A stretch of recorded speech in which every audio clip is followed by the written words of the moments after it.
Ang bihira naman oo. Kung kailan championship na, saka pa nangyari to. Itinapon ni Jaco ang guwantes sa lupa. Saka sinipa ang isang maliit na bato sa gilid ng field. Galit na galit ang mukha niya. Pawis na pawis at namumula ang pisngi sa inis. Nagkakagulo sila dahil isa sa mga katim niya ang naaksidente. Si Ramil. Nako, Jaco! Mukhang dislocated yung braso ni Ramil. Siguradong hindi na makakalaro yan. Lalong nagdilim ang mukha ni Jaco sa kanyang narinig. Ilang beses na din siyang napamura.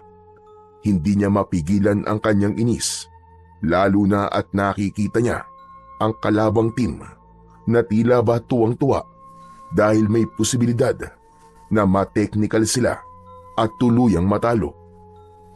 Hindi niya papayagang mangyari yun, lalo na at ipinagyabang niya sa kanyang mga kaibigan at kababaryo na sila ang pinakamagaling na team. Marami din ang nakapusta sa kanila, kaya hindi sila dapat matalo. Anak ng teteng oo. Anong gagawin natin, Sunny? Hayaan mo na. Wala na tayong magagawa eh. Ganyan talaga minsan. Mamalasin tayo. Anong mamalasin? Hindi tayo pwede matalo sa mga ungas na yan. Eh anong gagawin natin, Jaco? Alangan naman si coach ang ipasok. Si Ramil naman, tignan mo. Hindi na makakahawak ng bat yan. Iuuwi na nga oh. Hindi makasagot si Jaco sa sinabi na yon ni Sunny. Lumingon siya sa mga kasamahan nila na abala sa pag-inom ng tubig at nagpapahinga. Karamihan sa kanila ay dismayado ang muka. Habang nagmamasid sa paligid ay nakita niya ang tindero ng ice candy. Sunny! Si Elijah! Tawagin mo nga! Dali, tawagin mo! Ha? Bakit? Gusto mo ng ice candy? Basta tawagin mo, bilis! Okay. Sige, sadali lang. Mabilis na tumakbo si Sunny at agad na pinuntahan si Elijah. Ang binatang naglalako ay kababaryo rin nila. Dumayo lang ito sa lugar na yon para magbenta ng kanyang mga paninda. Nang makalapit si Sunny, ay agad na kumunot ang noon ni Elijah, pero kagad ding sumunod na naglakad palapit kay Jaco. Teka, ano bang kailangan niyo sa akin? Pwede ka ba sumali sa amin? Kailangan namin ng isa pa eh. Ako? Hindi naman ako magaling maglaro niyan eh. Tsaka naglalako pa ako eh. Sayang naman tong mga binibenta kong ice candy. Kailangan ko mapaubos to dahil inaangkat ko lang to kay Bilin. Magagalit yun kapag hindi ko to napaubos. Sandali lang naman to, Elijah. Kailangan lang namin ng isa para makumpleto ang bilang ng team. Kung hindi, talo na kagad kami. Technical kami. Tumingin si Jaco sa binatang si Elijah. Seryoso ang mukha nito, ni walang kakurap-kurap ang mga mata. Ayaw mo sumali? O sige, kapag natalo kami, humanda ka. Ikaw talaga ang sisisihin ko. Gagawin kong magulo ang buhay mo at ng lolo mo. Natigilan si Elijah. Bigla siyang kinabahan nang marinig ang sinabing yon ng kababata. Napalingon siya kay Sunny at sa iba pang kasamahan nito na nakatingin din sa kanya. Ayoko. Kailangan ko pang magbenta eh. Hindi ako pwedeng... Natigilan si Elijah sa pagsasalita nang biglang lumapit si Jaco. Kita sa mukha nito ang labis na pagkainis. Mabilis niyang hinawakan ang braso ni Elijah ng maigpit. Hindi ako nagbibiro ha. Kung tatanggi ka, Elijah, sisirain ko lahat ng paninda mo.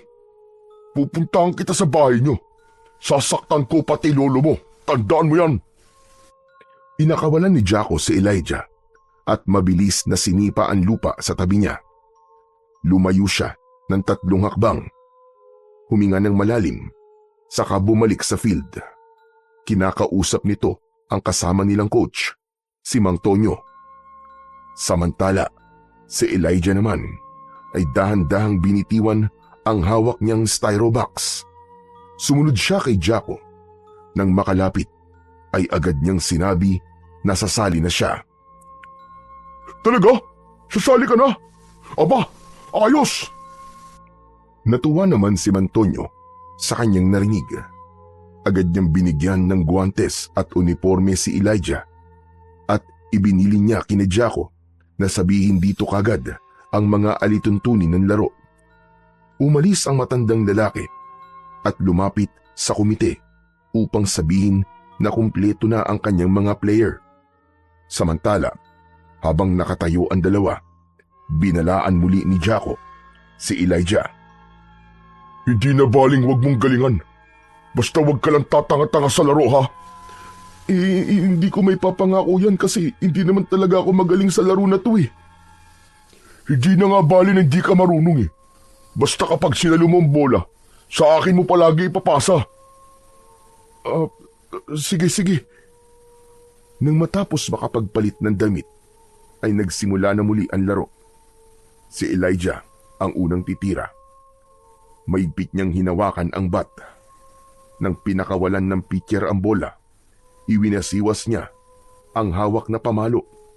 Natamaan niya ito pero hindi ganun kalakas at hindi rin ganun kalayo ang narating. Natulala pa siya ng ilang segundo. Takbo, bilis! Takbo! Nang marinig yun, ay mabilis na tumakbo si Elijah. Ngunit nang papalapit na siya sa base, biglang natapilok ang paa niya at siya ay nadapa. Bumagsak siya sa lupa.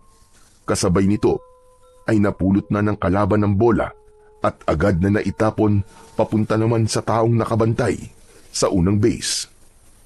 Anak ng tetig naman oh! Out na! Hindi kagad nakatayo si Elijah dahil sa labis na kahihiyan. Sa mga oras na yun, tila gusto niya nang lamunin ng lupa.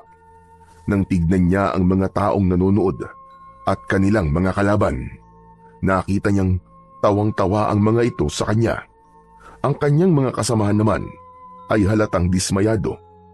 Ang ilan ay napapailing at ang iba ay napabuntong hininga sa kanyang ginawa. Pagkatapos ng round, sunod-sunod ang naging kapalpakan niya. Madalas ay hindi niya nasasalo ang bola at naipapasa pa niya ito sa maling base. Puro sablay din ang mga palo niya.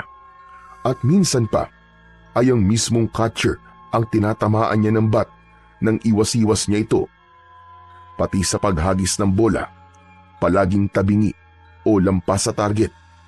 Halos lahat ng maling galaw sa softball, siya ang gumagawa. Dahil dito, ay hindi na napigilan ni Jaco na muling pagsalitaan ng hindi maganda si Elijah nang dumating na ang huling timeout. Ano ba yan? Ano bang klaseng laro yung ipinapakita mo? Puro ka sablay eh. Kanina, muntik mo pa akong tamaan ng bola sa ulo. Sinabi ko naman sa'yo kanina, di ba? Na hindi ako marunong maglaro. Wala akong alam dito. Ano gusto niyo mangyari? Mag-magic ako? Ba't sumasagot ka pa ha? Kung basagin ko kaya yung pagbumukha mong tukmul ka ha? Pare, tama na. Nakatingin na sila sa atin, oh. Huwag na tayong gumawa ng eksena dito. Anak ng tutsyang talaga, oo.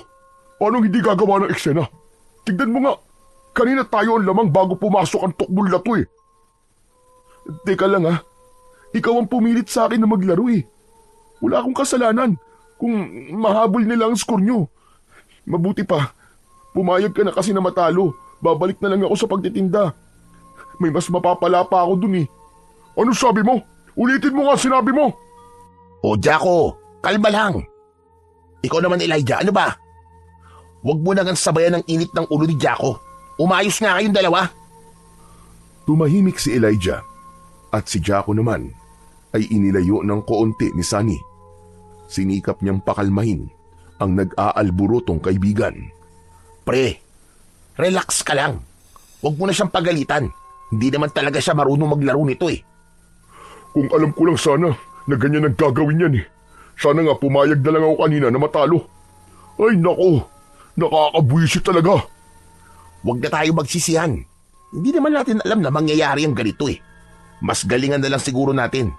Last na ikot na. Hindi ko alam kung makakahabol pa tayo. Pero baka sakali, magkaroon ng himala. Sinasabi ko sa'yo, Sunny. Humanda talaga sa akin yan mamaya. Humanda lang ang tukmul na yan. Ilang sandali pa ay nagsimula na ulit ang laro. Tulad ng dati, ganun pa rin ang naging laro ni Elijah. Kaya naman, talo sila at wala ng pag-asa nang marinig ang malakas na pito ng referee. Hindi lang sila basta natalo, kundi tambak pa. Habang nagkakasiyahan ang kabilang grupo, nagngingit-ngit naman si Jaco habang nakatingin sa binatang naging dahilan ng kanilang pagkatalo. Nakita niyang parang wala lang dito ang nangyari. Tahimik na pinulot nito ang styro box ng ice cream candy at nagsimulang maglakad palayo. Elijah! Sandali lang! Lumingon sa Elijah at nakita niyang pulang-pula ang muka ni Jaco. Mabilis itong nakalapit sa kanya. Inagaw ang styro box at itinapon sa lupa. Natapon at narumihan ang mga paninda niyang ice candy. Matapos yun, ay agad siyang kinuwelyuan ng galit na kababaryo. Jaco, ano ba? Bitiwan mo nga ako! Bitiwan? Hayop ka! Nang dahil sa'yo, natalo kami sa laro. Alam mo ba kung gaano kahalaga tong laro na to sa amin, ha? Ginastusan namin to. Nag-ensayo kami ng gusto. Tapos, sisirain mo lang ng ganon-ganon. Teka, sandali lang, aray. Bitiwan mo ako, nasasaktan ako, ano ba? Wala akong pakialam kung masaktan ka. Lagot ka sa akin ngayon. Hayop ka! Jaco, tama na. Sinabi ko naman sa'yo kanina, di ba? Hindi talaga ako manunong ng laro to eh. Ikaw ang pumilit sa akin, di ba? Kung hindi mo sana ako pinilit, di sana. Aba, at ako pa ngayon ang mali, siraulo ka. Bigla na lang siyang binitiwan ni Jaco at saka sinuntok sa muka. Napahandusay siya sa lupa. Hindi siya agad nakakilos dahil sa gulat at sakit na naramdaman niya. Jaco, ano ba? Tama na! Bakit mo naman siya sinuntok? Tama lang na masuntok ang kupal na yan. Kulang pa nga yan eh. Muling susugurin ni Jaco ang binata. Agad na tumama ang paa nito sa tagiliran ni Elijah. Napaigik ito sa sakit. Jaco, tama na! Wala tayo sa baryo! Agad na hinila ni Sunny ang kaibigan palayo. Ngunit mabilis itong kumawala at muling sinugod si Elijah. Muli niya itong sinuntok sa tiyan. Kasunod ay sa panga. Tama na! Tama na, pakiusap! Tama na! Pero tila hindi yun narinig ni Jaco. Tuloy-tuloy lang ang pananakit nito. Parang gustong ilabas ang lahat ng galit at hiya niya sa kanyang pagkatalo. May ilan nang nagsilapitan at pinigilan ang binata, pero nakakawala pa rin ito at muling nasusuntok ang kawawang binata. Wala kang silbi! Lampa! Lampa! Tama na, Jaco! Tama na! Ang sakit na, tama na!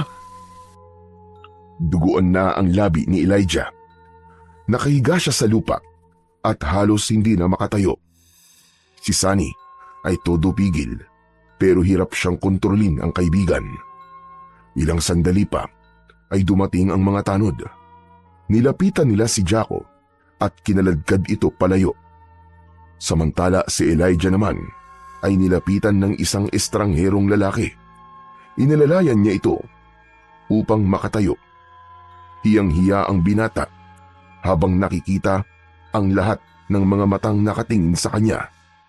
Ang iba ay nagbubulungan at ang iba naman ay pinagtatawanan siya.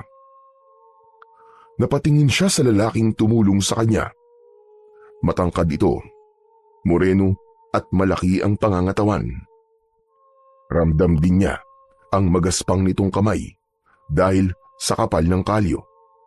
Nakaitim na t-shirt ito at maong na may punit sa tuhod. Ang buhok nito ay pantay sa kanyang balikat. Ngunit ang agad na umagaw ng pansin ni Elijah ay ang mahabang peklat nito sa muka, pababa sa kanyang leeg. Kaya mo bang maglakad? Kaya naman po. Salamat po. Sigurado ka ba? Parang masama ang tama mo Hindi po. Okay lang po talaga. Sanay na ako dito. Ano? Sanay? Bakit? Hindi lang ba ngayon nangyaring ganitong pambubugbog sa'yo? Sino ba yung siga na yun? Kababaryo ko po. Yumuko ng bahagya si Elijah at pinunasan ng dugo sa labi gamit ang laylayan ng kanyang damit. Bakit ka pumapayag na saktan ka ng taong yun? Wala naman po akong laban sa kanya. Kaya tinitiis ko na lang po. Hindi ka dapat nagtitiis ng ganyan. At lalong hindi mo dapat hinahayaan na apakan ka na kahit na sino bata. Labanan mo siya kung kinakailangan. Mahirap po eh. Anak po siya ng kapitan. Wala po akong laban sa kanya. Ganun ba? Kung ganun ay umuwi ka na. Linisan mo yung sugat mo bago pa maimpeksyon yan. Salamat po sa pag-aalala nyo. Pero ayos lang po talaga ako. Kayang-kaya po akong gamutin ng lolo ko. Sandali pa ay naglakad na si Elijah. Pinulot nito ang bakanting styrobox. Ngunit bago siya lumayo ay narinig niyang tinawag siya ng tanod. May mga dumating na iba pa. Nilapitan siya at sinabing kailangan niyang makipag-usap sa barangay hall dahil sa gulong kinasangkutan. Samantala, nang makarating na sa loob ng barangay hall si Elijah, nakita niyang tahimik na nakaupo sina Sunny at Jaco. Bakit niyo po ako pinatawag dito? Hihingi daw ng tawad sa'yo si Jaco. Ano? Bakit naman ako hihingi ng tawad sa inutil na yan, ha? Wala akong kasalanan sa kanya. Kung ano ba na nangyari dyan, tama lang sa kanya yun. Pare, easy ka lang.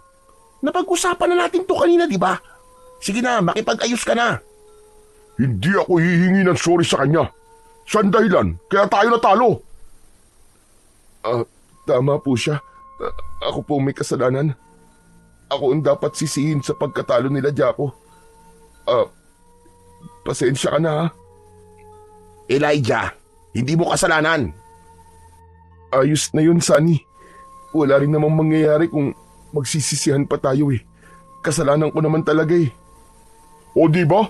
Aminado siya na siya talagang may kasalanan. Tumahimik na si Elijah. Gusto niya nang matapos ang pag-uusap na yun dahil gusto niya nang umuwi at magpahinga.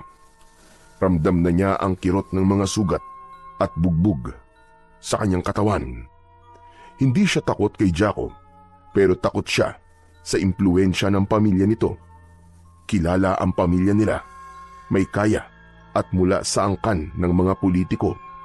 At isa pa, ang lupang kinatitirikan ng kanilang bahay ay pagmamag-ari nila.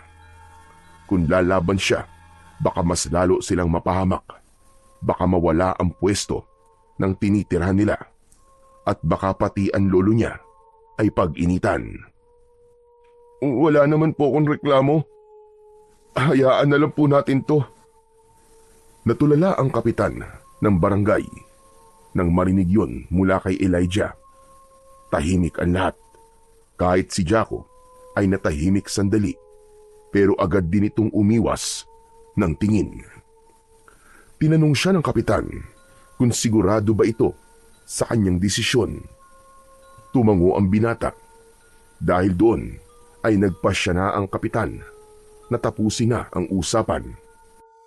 Pinagsabihan na lamang nito si Jaco at si Sunny na sa susunod na gawin nila ang ganong klase ng gulo ay hindi na sila nito papayagang makasali sa mga susunod na laro. Nagpaalam na si Elijah at nang pumayag ang kapitan, lumabas na siya ng barangay hall. Sumunod sa kanya si Sunny. Elijah! Elijah, sandali lang! Oh, anong kailangan mo, Sunny? Ano kasi gusto kong ako na ang humingi ng tawad doon sa nagawa ng kaibigan ko sa'yo. Sunny, sinabi ko nga wala na yun. Tapos na yun. Saka, wala kang dapat na ihingi ng tawad. Wala ka namang kasalanan eh. Pero hindi mo deserve na masaktan ng ganyan. Sanay na ako, Sunny. Hindi na bago sa akin ang ganitong mga bagay. Alam mo naman yun, di ba? Pero mali pa din yun. Sana man lang nagpa-blatter ka. Wala namang mangyayari kung sakaling gawin ko pa yun eh. Baka, lalo lang kaming pag-initan. At yun ang ayokong mangyari. O sige, kung yan talaga ang pasya mo, bahala ka. Pero gusto ko lang malaman mo na ako mismo, hindi ako sang-ayon sa ginawa niya. Salamat na lang. Sige na, bumalik ka na dun. Baka magalit pa sa'yo si Jaco. Ayoko rin lumaki pa to.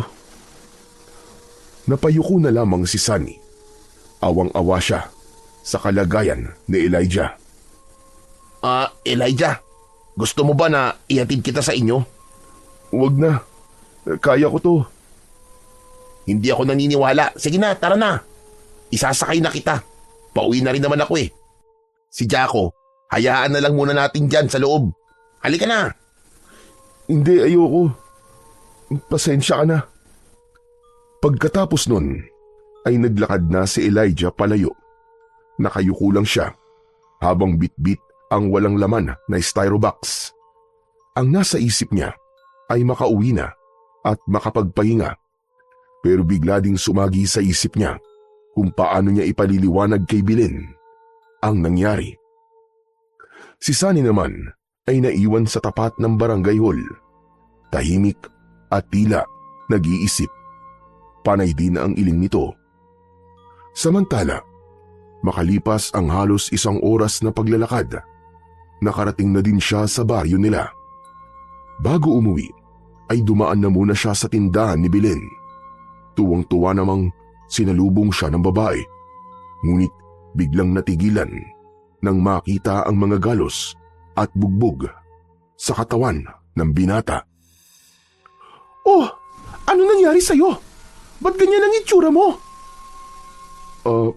Napatrobol lang, Belen. Di ka na talaga nawawala ng mga kaaway. Sino naman bang bumugbog sa'yo, ha? Wala. Kumusta naman ang pagbibenta? Naubos mo ba?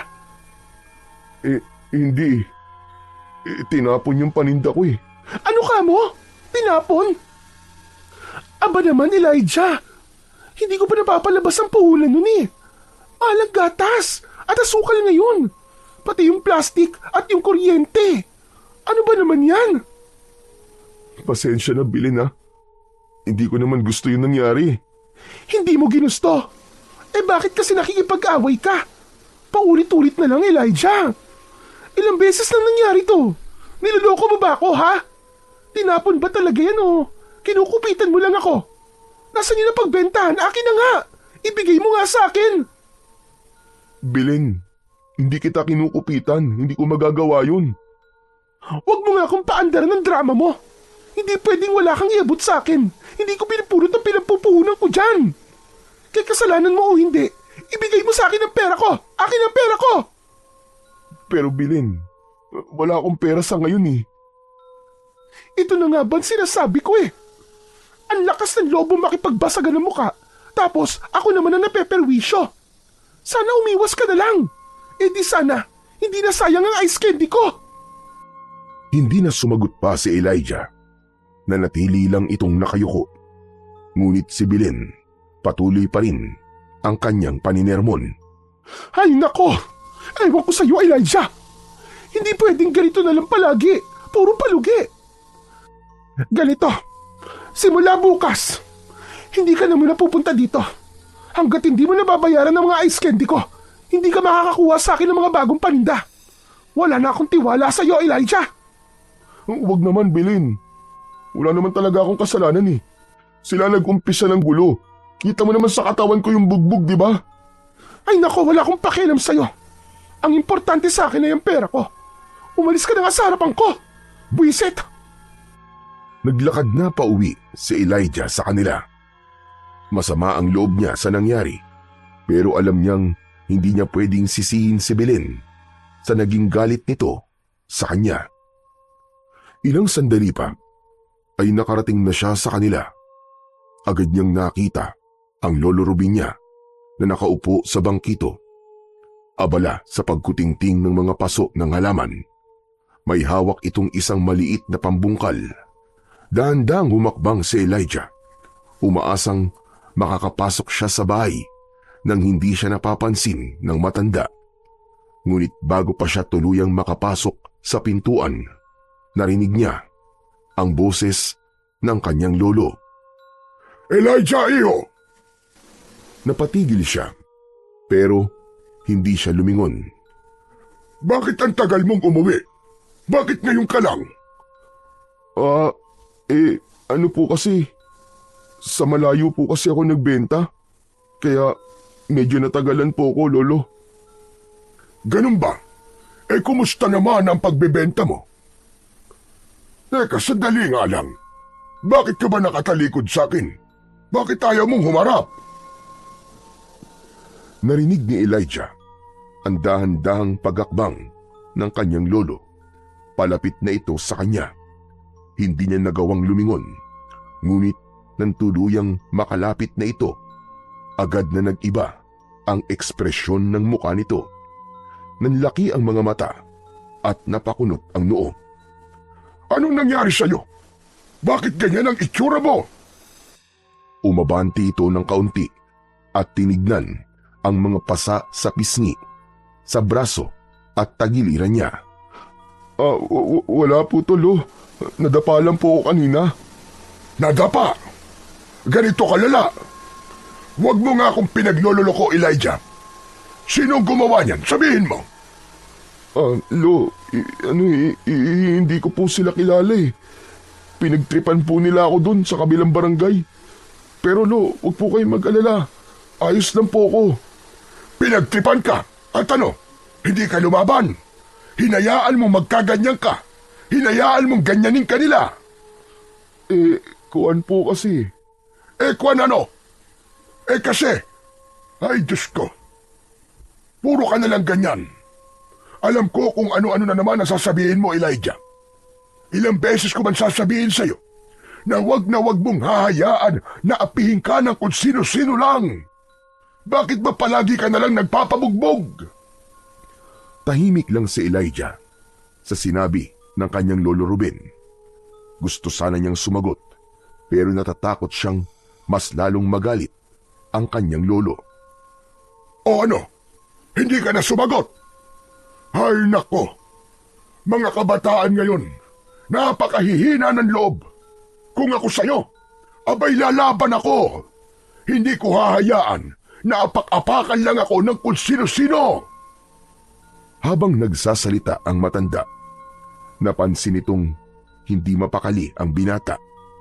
Paiba-iba ito ng tayo at hindi makatingin sa mata niya. Teka lang, nagsisinungaling ka ba? Sabihin mo nga, ha? Sino ba talaga ang bumugbog sa'yo? Ano po, si Jaco po, Lolo Ruben. Ano ka mo? Si Jaco na naman! Anong nangyari? Ba't kanya binugbog? Agad na sinimulan ni Elijah ang pagkikwento sa kanyang lolo. Lalo namang sumiklab ang galit ng matanda nang marinig ang katotohanan. Sumusobra na talaga ang lalaking yan. Sumusobra na! Labis-labis na kanyang kawalangyaan. Halika, punta natin siya sa bahay nila. Kakausapin ko ang tatay niya. Lolo, wag na po. Hayaan na po natin. Anong hayaan ang sinasabi mo? Paulit-ulit ka na sinasaktan. Gusto mo palampasin pa rin. Anong tingin nila sa'yo? Punching bag? Mga hayop na yon. Tama na po, Lolo. Baka lalo lang po lumaki ang gulo eh. Hindi ako papayag na ganun-ganun na lang. Akong bahala. Kakausapin ko si Kapitan at sasabihin ko sa kanya lahat ng mga katarantaduan na ginagawa ng anak niya. Lolo, tama na. Wag na po. Pakiusap. Ayoko po ng gulo. Napahinto si Lolo Ruben, pero halata pa rin na nagpipigil ng kanyang galit. Nakatitig lang ito sa apo at mahigpit ang pagkakasara ng kanyang kamao. Hindi pwede ang ganon, Apo. Kailangan niya ng maturuan ng leksyon. Hindi ko na kayang magtiis. Ayaw na ayaw ko nakikita kang ganyan. Naiintindihan ko naman po kayo, Louie. Pero ayoko na pong madamay pa kayo. Huwag na po kayong magalit. Alam mo, Elijah, hindi ako galit dahil lang sa nabugbog ka. Galit ako kasi pinapayagan mong ganunin ka. Hindi pwedeng puro hayaan na lang. Sige po, Lolo. Pero palampasin na lang po muna natin to. Sa susunod po iiwas na lang po ako sa kanya. Huwag na po tayong pumunta doon at pagod na po ako eh. Saka masakit po ang katawan ko, Lo. Gusto ko na po munang magpahinga. Ay nako. O sige, magpahinga ka na muna. Pero sana lang, Apo, sa susunod, matuto ka namang ipagtanggol mo kahit papano ang sarili mo. Hindi pwedeng palagi na lamang ganito. Opo, Lolo. O sige na, pumasok ka na ron sa loob. Mamaya'y magluluto ako ng masarap na hapunan. Kumain ka ng madami para lumakas ka naman. Pambihira talagang buhay to. Tumango na lamang si Elijah. Pumasok na siya sa loob ng bahay. Sa labas ay naiwan si Lolo Ruben. Tulala ito at tila nag-iisip ng malalim. Bakas pa rin ang galit at inis niya sa nangyari sa kanyang apo. Kundi lang talaga ako matanda. Papatulang ko talaga yung lalaki na yon. Sumusobra na siya. Sobra nang talaga. Nakakapanggigil. Kawawa naman ang apo ko. Samantala, pagpasok ni Elijah sa bahay nila, marahan niyang isinara ang pinto. Inilatag na niya ang banig sa loob ng kwarto at nahiga. Ilang sandali siyang nakatitig sa kisame. Pero pamaya-maya, dahil sa labis na pagod at sakit ng katawan, di na niya namalayan na siya ay nakatulog. Kinagabihan, ginising si Elijah ng kanyang lolo. Dahan-dahan niyang iminulat ang kanyang mga mata. Tapos ay agad niyang naamoy ang aroma ng nilulutong tinulang manok ng matanda. Bumangon ka na dyan, Apo. Kakain na tayo ng hapunan. Halika na. Agad namang kumilos si Elijah. Ngunit nang maiangat niya ng konti ang kanyang balikat at mga kamay, ay bigla siyang napaungol dahil sa naramdamang sakit sa katawan. Aray! Aray ko! Aray, ang sakit, Lolo! Masakit po ang buong katawan ko, aray! Agad na nagsindi ng lampara ang matanda. Napailing muna ito bago maingat na inalalayan ang binata para makabangon. O sige, dahan-dahan lang. Salamat po, Lolo. Ay, ba't kanina hindi naman ganito kasakit ito? Bakit ngayon sobrang sakit na? Hayaan mo at gagamutin natin mamaya pagkatapos natin kumain. Siya nga pala, galing ako dun sa bahay nila Kapitan kanina. Ha? Bakit po kayo pumunta dun, Lolo? Gusto kong kastiguhin yung barumbadong gumulpi sa'yo. Pero iba ang nangyari. Ano po nangyari? Sinaktan po ba nila kayo, Lo? Kasi naman sabi ko naman po kasi sa inyo, wag na kayong pumunta dun Pagdating ko dun sa bahay nila, ay nag-uusap sila mag-ama. Akala mo kung sino yung lalaki na yon. Pangiti-ngiti pa nang dumating ako. Tinanong ako ni Kapitan kung ano raw ang kailangan ko. Ang sabi ko, gusto ko lang malaman kung bakit binugbog ka ni Jaco. Ano pong sabi? Abay, sinabi ba namang kasalanan mo daw kung bakit ka nabugbog? Ikaw daw ang unang naghamon ng away. Pinatulang ka lang daw niya. Hindi po yung totoo, Lo.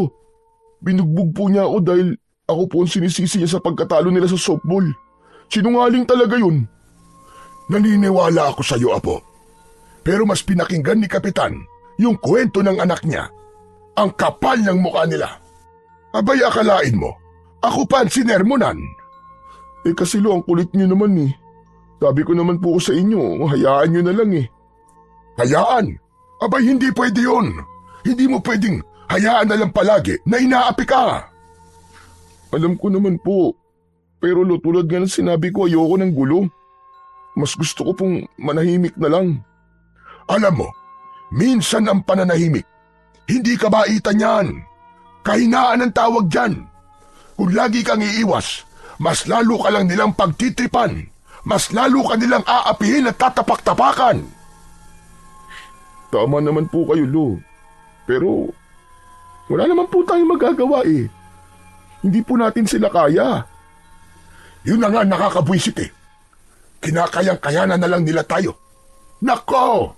Kung hindi lang talaga masama ang mangkulam, pinarusahan ko na sila sa paraang alam ko.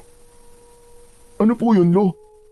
Ibig niyong sabihin eh, marunong po kayong mangkulam? Oo naman, marunong mangulam ang mga albularyo. May alam kami na dasal at ritual para magparusa o magbigay ng sumpa. Pero oras na gawin namin yun. Kapag pinili namin gamitin ang itim na mahika, hindi na madaling bumalik kami sa dati. Dadalin na kami nito sa madilim at makakaliwang daan. Huwag niyo na pong gagawin yun, Lo. Mabuti pa po ipagpasa Diyos na lang po natin sila. Saka naniniwala po ako na darating po ang araw. Natitingalain din po nila tayo at hahangaan. Darating po ang araw, Lo, na hindi na po ako sasaktan ni Jaco. Sana nga, Apo. Dahil kapag nagpatuloy pa ito, naku, ewan ko na lang. At baka parehas ko silang mabugbog. Lalo na yung kapitan na yon, na turing ang ama ng baryo, pero hindi marunong maging ama sa tarantadong anak. Napakakonsentidor. O, Lo, ang puso niyo po. Baka mamaya atakihin pa po kayo sa puso eh. Relax lang, Lo. Aba, ewan ko sa'yo. O sige na, halika na nga at kakain na tayo. Baka lumamig na tong tinola. Naglakad na sila ng dahan-dahan hanggang sa makarating sila sa kusina. Agad na ipinaghanda ni Lolo Ruben ang kanyang apo. Pagkatapos ay kumain na sila ng tahimik. Matapos kumain, si Lolo Ruben na rin ang nagligpit ng pinagkainan. Ilang sandali pa, pinaupo niya si Elijah sa papag at kinuha ang mga dahon at langis na ginagamit niya sa panggagamot. Maingat nitong pinahira ng langis ang mga pasa at galos ng binata habang bumubulong ng mga dasal at orasyon. Medyo mahapdi nung una, pero unti-unting gumaan ang pakiramdam ni Elijah. Nang matapos magamot ang mga sugat ni Elijah, tumayo ang matanda at naglakad papunta sa maliit na aparador at may kinuha roon. Isang lumang kahon na yari sa kahoy. Bumalik siya sa tabi ng apo at ipinatong ito sa papag. Marahan itong binuksan ang kahon. Sa loob ay may lumang rosaryo, ilang dahon na pinatuyo at isang kwintas na may palamuting medalyon na hugis parisukat. Lo, ano po yan? Agimat to. Iniwan to sa akin ng tatay ko noon. At sa'yo ko na to ipapamana. Po? Para saan po ba yung agimat na yan, Lolo Ruben? Para sa proteksyon. Ang agimat na ito ay hindi lang panlaban sa masasamang tao, kundi pati sa mga bagay na hindi mo nakikita. Ho? Tulad po ng ano? Ng multo? Di ba hindi naman po sila nakakasakit ng tao? Tama ka. Ang mga kaluluwa, hindi sila nakakasakit. Pero ang mga maligno, mangkukulam, mambabarang, o mga aswang, kaya kanilang saktan kung wala kang proteksyon. Lolo naman akala ko naman bibigyan niyo ako ng agimat na kayang gawin parang bakal ang katawan ko tapos yung hindi tinatabla ng suntok at sipa. Nako, kung ganun po ang ibibigay niyo sa akin, Lo, malamang hindi na po ako aawahin ni Jaco. Sa tono mo, parang hindi ka naniniwala. Ginagawa mong biro ang mga sinasabi ko sa'yo. Naku, Lo, hindi ko po intensyon na gawing katatawanan po ang mga sinabi niyo sa akin. Sa totoo lang po seryoso po talaga ako na ganun po sana ang maging agimat ko. May ganun ngang agimat na po. Oh, talaga po? Oo. Ang tawag sa ganung agimat ay kabal. Isang makapangyarihang amuleto na ginagamit upang hindi masugatan at di mahiwa ng tabak o anumang matutulis na bagay ang iyong balat. Ginagawa nitong sintibay at sintigas ng bakal ang katawan ng may tangan nito. Aba, ayos pala yun kung ganun, Lo. Kung meron nga pong ganyang agimat, Lo. Teka, bakit hindi na lang po yun ang ibigay niyo sa akin? Mas cool pakinggan. Agimat ng kabal. Wala naman akong agimat na ganun, Apo. Pero may kilala akong may tangan ng ganun. Kaso, matagal na kaming hindi nagkikita. Hindi ko na alam kung nasaan siya ngayon. Ay, sayang naman. Gusto ko pa naman sana talaga ang ganong klase ng kapangyarihan. Lo, alam niyo po ba kung paano magkakaroon po ng ganun? Baka pwede po tayong maghanap o kaya bumili. Apo, hindi ganun kadali magkaroon ng kabal. Hindi ito parang laruan lang na pwede mong bilhin kahit saan. At saka, hindi lahat ay pwedeng mangalaga nito. Lalo na yung may mga masasamang intensyon. Nawawala ang bisa nito, lalo na kapag kinuha ng sapilitan. Wala naman po akong masamang intensyon, Lolo We, hindi mo ako maloloko, Elijah. Kanino ko pa napapansin yung kakaibang ningning dyan sa mga mata mo? At nauhuli pa kitang ngumingisi-ngisi. Kilala kita kapag may iniisip kang hindi maganda. Hindi mo ako maloloko. Iniisip ko lang naman ho, pero hindi ko naman po gagawin sa totoong buhay, Lo. Wala po akong balak na gamitin sa kasamaan ng anumang agimat na ipagkakaloob niyo po sa akin. Sinasabi ko na nga ba'y, kilala kita. Alam ko nang likaw ng bituka mong bata ka mula ulo hanggang paa. Sorry na po kagad, Lo. Hindi na po mauulit. Ayos lang naman yun. Wala ka namang agimat ng kabal. Pero kung nagkataong meron, baka napahamak ka na. Bakit niyo naman po nasabi yan? Maselan ang humawak ng ganong klase ng agimat. Ang kabal ay hindi lang basta pananggalang. Isa rin itong responsibilidad. Kapag meron ka nito, hindi mo pwedeng abusuhin. Hindi mo pwedeng gamitin para manakit ng iyong kapwa nang walang dahilan. Ganun po pala. Pero teka, Lolo Ruben, sino po ba yung taong may agimat po na ganun? Dati ko siyang kaibigan. Ang pangalan niya ay Benjamin. Pero mas kilala siya sa tawag na Kabenjo. Ang taong yun, kakaiba. Hindi siya basta-bastang albularyo lang. Mas bata siya sa akin, pero mas marami siyang alam na dasal at orasyon. Mas matapang din siya at mas magaling makipaglaban. Manghang napatingin si Elijah sa kanyang lolo. Nakita nito ang kakaibang ningning sa mga mata na noon lang niya nakita. Malapad din ang pagkakangiti nito na tila masayang masaya. Ngunit maya-maya pa ay bigla itong tumahimik. Nag-iba bigla ang ekspresyon ng kanyang muka at isang malalim na buntong hininga ang kanyang pinakawalan. Tapos ay hindi na umimik. Lolo, teka, bakit po kayo biglang natahimik? Bigla ko lang kasing na-miss si Kabenjo. Mabait siyang tao noon. Matulungin. Pero nagbago siya nang makuha ang agimat ng kabal. Parang nabaliw sa kapangyarihan at wala na siyang kinatatakutan. Kahit sinong humamon sa kanya, sinasaktan niya. Minsan kahit walang dahilan, ginagamit niya ang lakas ng agimat para magyabang at ipakita kung gaano siya kalakas at kamakapangyarihan. Inabuso po niya ang kapangyarihan? Pero bakit po, Lo? Kung mabait naman siya dati, bakit siya naging masama?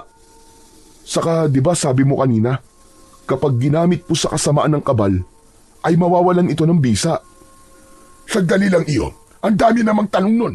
Isa-isa lang. Mahina ang kalaban. Yung unang tanong mo muna ang sasagutin ko. Oo, Mabait siyang tao, pero naging masama at mapang-abuso dahil nasaktan siya sa maling pag-ibig. Iniwan siya ng asawa niya at sumama sa ibang lalaki. Magmula noon, parang nawala na ng direksyon ng buhay niya. Panay inom, puro gulo ang hinahanap. Talaga po? Nakuy, kawawa naman po pala kung ganun. Depresyon po ang dahilan. Tama ka, depresyon nga. Para siyang nabaliw. Parang nawalan siya ng kakayang mag-isip kung ano ang tama at mali. Panay ang paalala ko sa kanya noon na huwag niyang abusuin ang agimat ng kabal. Pero ayaw niyang makinig. Maski ako kinalaban pa nga niya. Nagkasakitan kaming dalawa hanggang sa pinili ko na lang na iwan siya at pabayaan na lang. Ganun? Nakakalungkot naman po yun. Sayang pong pinagsamahan niyo. Nakakalungkot talaga. Minsan nga, naiisip ko na hindi tama ang ginawa kong pag-iwan sa kanya sa oras na kailangan niya ako. Wala po kayong dapat na pagsisiyan o pag-isipan, Lo. Wala naman po kayong kasalanan kung bakit po siya nagkaganon eh. Hindi ganon, Apo. Malaki talaga ang kasalanan ko. Kasi, imbis na suklian ko lahat ng kabutiang ginawa niya para sa akin, nilayasan ko siya at pinabayaan ng ganun-ganun na lamang. Ngayon, hindi ko alam kung buhay pa ba siya o hindi na. Pero Lo, matagal na po yun, di ba? Baka naman nagbago na siya o umayos na po ang buhay niya ngayon. Malay nyo, nagsisi na rin si Kabenjo sa mga ginawa niya. Hindi ko alam, Apo. Wala akong ideya. Kasi, nung araw na binilikan ko siya, ang huling balita ko sa kanya, naglayas siya at nanirang mag-isa sa bundok. Sa palagay niyo po, nasa bundok pa rin kaya siya hanggang sa ngayon? Hindi ko alam. Maaaring oo. O baka wala na siya. Hindi ko sigurado. Marahang isinara ni Lolo Ruben ang kahon ng agimat at muling ibinalik ito sa aparador. Habang ginagawa yon, ay panay ang bilin niya sa apo na kapag isinuot niya na ito, ay wag na wag niya nang aalisin sa kanyang katawan. Nangako naman siyang susundin niya ang lahat ng mga bilin ng kanyang Lolo Ruben. Lolo, may bisa pa po bang agimat na to? Hindi ko na rin alam, Apo. Matagal na kasi yung hindi nagagamit. Pero hayaan mo, susubukan nating gisingin yan sa pamamagitan ng pagdarasal ng orasyon. Pero bago yun, matulog ka na ulit. Huwag kang magpuyat. Sana nga po makatulog po ako ng maayos sa kalagayan kong to. Huwag kang mag-alala. Bukas wala na yung mga sakit na nararamdaman mo. Halika na at ihatid na kita sa silid mo. Aalalayan kita. Hinawakan ni Lolo Ruben ang mga braso ni Elijah. Dahan-dahan silang naglakad hanggang sa makapasok sila sa kwarto. Nahiga na si Elijah at kinumutan pa siya ng kanyang lolo bago lumabas ang matanda. Maya-maya pa ay pumikit na siya at nakatulog. Kinabukasan ay medyo tinanghali nang gising si Elijah. Dahan-dahan siyang bumangon mula sa papag at nagulat siya nang wala siyang maramdamang anumang sakit sa katawan niya. Hindi siya nahirapang bumangon. Aba, ang galing! Ayos ah! Grabe! Ang galing talagang manggamot ni Lolo. Tumayo siya at lumapit sa salamin. Tinignan niya ng mabuti ang sarili. Nakita niyang namamaga pa rin ang pisngi niya. May itim pa rin ang paligid ng mata at kita pa rin ang ilang galos sa noo at braso, maging ang pumutok na labi. Ngunit kahit ilang beses niyang pisilin ang mga ito, ay hindi siya nasasaktan. Pambihira! Tama nga si Lolo sa sinabi niya kagabi na magiging maayos na ang pakiramdam ko ngayon. Ang galing! Mabisa talaga ang mga gamot niya. Kakaiba talaga si Lolo. Mahusay. Napangiti siya habang hinahaplos ang pisngi niya. Sana palaging ganito. Kahit bugbugin nila ako, wala akong sakit na mararamdaman. Lumabas na siya ng kwarto at tinawag ang matanda. Ngunit walang sumasagot. Dumiretso siya sa kusina pero wala doon ang kanyang lolo. Wala rin sa kwarto nito at wala din sa labas ng bahay. Saan kaya nagpunta yun? Sandali siyang naupo sa balkonahe sa isang upuang gawa sa kahoy. Ngunit hindi pa man siya nagtatagal doon ay nakita niyang paparating na ang kanyang lolo. Humahangos ito, pawis na pawis at hingal na hingal. Nang makalapit ang matanda, agad niya itong tinanong. Lo, ano po nangyari? Bakit para po kayong hinahabol ng 10 kabayo? Hindi kagad nakasagot ang matanda sa kanya. Huminga muna ito ng malalim bago nagsalita. Apo, hindi ka maniniwala. Patay na si Belen. Nanlaki ang mga mata ng binata sa kanyang narinig. Hindi siya makapaniwala sa pangit na balitang yon. Ha? Ano po, Lolo? Hindi pwede. Kausap ko lang po siya kahapon bago po ako umuwi dito Ibinigay ko pa nga po sa kanya yung walang laman na styrobox Ano po nangyari sa kanya? Bakit po siya namatay? Nadiskubre siya kanina lang. Pinuntahan ko nga kagad nung sabihin ng kapitbahay natin ang tungkol sa pagkamatay niya. Ang dami na ng tao doon sa kanila. Grabe ang nangyari sa kanya, Apo. Pinatay siya. Oh, paano po nangyari yun? May nakaaway po ba siya? O baka naman, baka may pumasok po na magnanakaw? Hindi pa malinaw, Apo, kung ano ang dahilan. Pero ang sabi-sabi, wala naman daw narinig ang mga kapitbahay niya kagabi. Wala man lang sigaw. Walang humingi ng tulong. Pambihira. Kawawa naman po si Belen, Lolo. Pinatay siguro siya ng taong may galit sa kanya. Sa pagkakaalam ko po marami po siya mga pautang tapos naniningil po siya ng mataas na interes. Baka yun po ang dahilan, Lolo. Hindi, Apo. May kutob akong hindi yun ang dahilan. Po? Ano po bang ibig niyo sabihin, Lolo? Ang paraan kasi ng pagkamatay niya, hindi normal. Masyadong madugo. Masyadong brutal. Parang hindi gawa ng isang tao. Para siyang nilapa. Puno ng kagat at kalmot ang kanyang buong katawan. Tapos, biniyak pa ang tiyan niya. At wala nang laman loob. Ano? Grabe naman po yun, Lo. Napakabrutal naman. Sa palagay ko, aswang ang may gawa nun sa kanya. Ano, Lo? Aswang? Oo, Apo. Pero hindi pa ako sigurado. Wala ka munang pagsasabihan nito, Apo. Baka kasi kung ano ang isipin nila kapag kumalat ang tungkol sa aswang. Opo. Sige po, Lo. Kung totoo man ang kutob ko, magsisimula na naman ako nito. Matagal na panahon na akong tahimik at tumigil sa dati kong gawain. Pero baka panahon na ulitin ko at gisingin ang dati kong pagkatao. Napakunot ng noo si Elijah sa kanyang narinig. Hindi niya maunawaan ang sinabi ng kanyang lolo. Napansin naman yun ni Lolo Ruben. Iyo, makinig kang mabuti. Bago ako naging simpleng albularyo dito sa baryo natin, dati akong manunugis ng mga nilalang ng dilim. Manunugis? Yung tipong pumapatay po kayo ng aswang? Tama ka, Elijah. Magkasama kami noon ni Benjamin.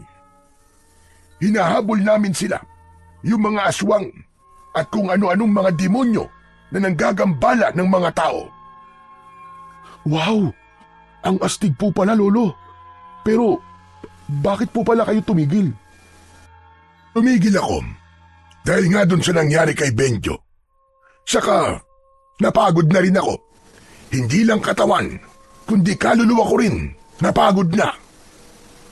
Pero Lo, ngayon pong may kutob kayo na may masamang nilalang dito sa baryo natin, babalik po ba kayo sa pagiging manunugis nyo? Ang tanong ho, kaya nyo pa po ba? Matanda na ho kayo Baka nakakalimutan nyo po, Lo. Kalabaw lang ang tumatanda, Apo. Kaya ko pa. Malakas pa ako.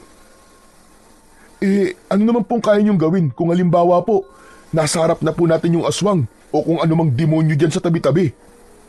Mali ang tanong mo. Ganito dapat. Tanungin mo kung ano ang magagawa natin laban sa mga aswang. Po? Natin? Abalo, huwag niyo po akong isali dyan ha. Kayo lang po. Wala naman po akong alam sa pakikipaglaban eh. Kaya nga tuturuan kita eh. Ihahanda kita para makatulong sa akin kung sakali. Pero lo, natatakot ako eh. Hindi pa po ako nakakakita ng aswang eh. Huwag kang matakot, Apo. Hindi ka mananalo sa anumang uri ng laban kung pinangungunahan ka palagi ng takot. Saka, wala akong mapagkakatiwalaan na iba, kundi ikaw lang, Apo. Dumadaloy sa dugo mo ang dugo ng manunugis. Darating ang panahon, magiging matapang ka din at lahat ng takot, mawawala yan sa iyo. Pero lo, hindi ko po kayang pumatay. Ipis nga po, hindi ko madurog eh. Kaya ka nabubugbog eh. Alam mo, huwag kang mag-isip ng kung ano-ano. Tulad ng sinabi ko, kapag dumating na ang oras, kapag kailangan mo na talagang ipagtanggol ang sarili mo o ang taong mahalaga sa'yo, kusang lalabas ang mga kakayahan mo. Kusang magigising ang dugo mo na may lahing manunugis. Maniwala ka, itaga mo yan sa bato. Tumahimik si Elijah. Napayuko siya at napatingin sa mga kamay niya. Sa isip niya ay nakikita niya itong mahina at walang kakayahan.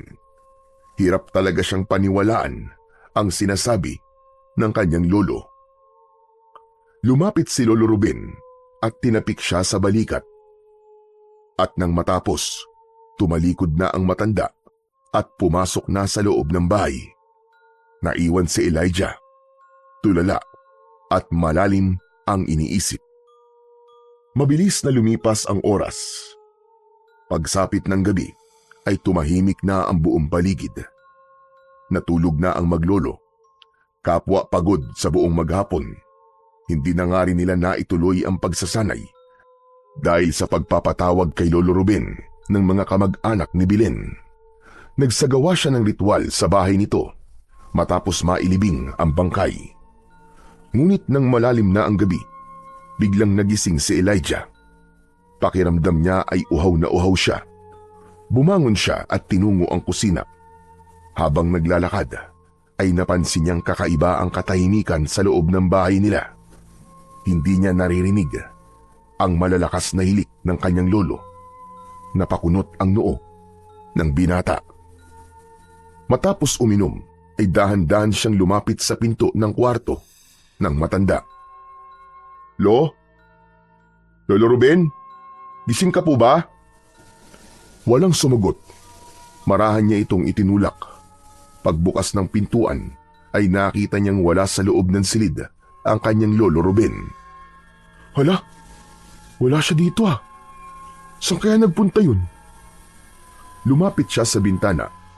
Binuksan yun at saka sumilip sa labas. Wala namang kakaiba sa labas, pero nang isasara na niya ang bintana, may napansin siyang isang anino na gumagalaw malapit sa puno. Lolo, ikaw po ba yan? Pero walang sumagot. Bigla siyang may narinig na mahihinang yabag. Mabilis siyang sumilip at tinignang mabuti ang kanilang bakuran, pero wala talaga siyang nakita. Biglang bumilis ang tibok ng puso niya. Agad niyang isinara ang bintana. Umatras siya, pero biglang natumba nang mapatid sa isang nakausling kahoy sa sahig. Muli siyang tumayo. Ang mga yabag ay hindi pa rin nawawala. Maya-maya pa ay may narinig siyang kaluskos mula sa kisame. Tumingala siya, parang may gumagapang sa itaas. Maya-maya pa, mula sa labas ng bahay, narinig ni Elijah ang tinig ng kanyang Lolo Ruben. At talagang itong bahay ko pang napili mong puntahan, hayop ka!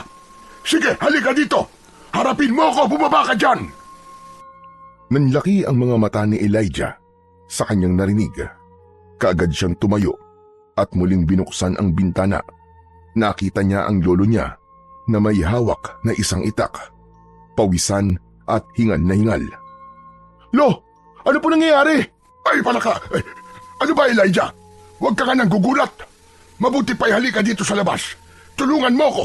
May aswang! Nanlaki lalo ang mga mata ni Elijah sa sinabi ng kanyang lolo Ruben. Hindi siya makagalaw dahil sa sobrang kaba. Ano?